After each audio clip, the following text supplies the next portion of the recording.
I guess some of the most common behavioral issues we'll see with dogs is like you're gonna see like different types of reactivity.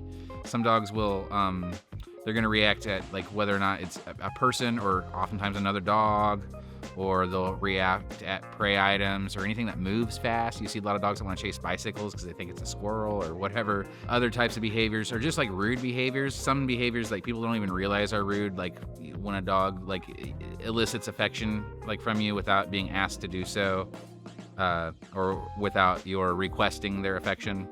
Can be a little bit rude.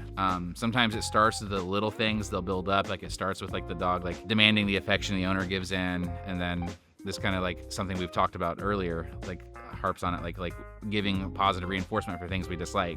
I think an important thing to understand is like when we're not like allowing the dogs to like just like take things from us, it really kind of helps with like establishing our routine. Because like, for instance, if I hear a dog whining that oftentimes doesn't whine a lot, maybe the dog is telling us it needs something.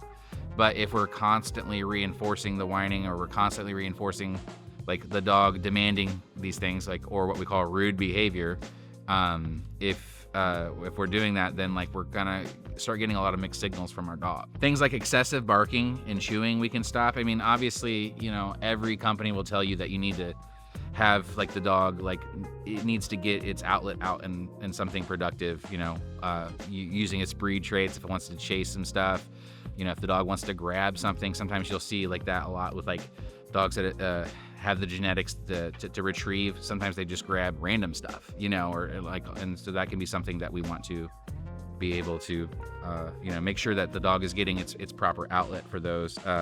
If a dog is barking, a couple things that can happen that make it excessive is one is if we reinforce it or we don't address it with the dog. Like if the dog is like barking at whether it's nervous or pissed off, or whether the dog thinks that like something needs to be addressed. Oftentimes, if we're going up and reassuring the dog or telling the dog, hey, it's okay, buddy, and all that stuff, what is happening is the dog is learning, oh, you want me to bark? I'm going to keep barking.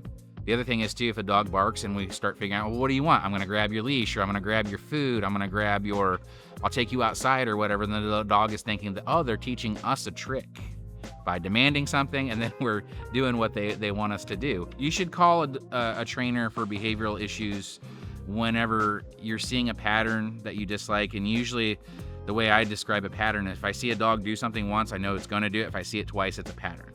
And if it's a pattern that I think is going to be, or that somebody thinks it's out of their wheelhouse, or something they never dealt with before, or something they don't understand, then always go seek a trainer. You know, our company and most companies will give you a free assessment or a free consultation for those kinds of things. And so if nothing else, just kind of like getting an objective like viewpoint on it and from somebody experienced is going to be important.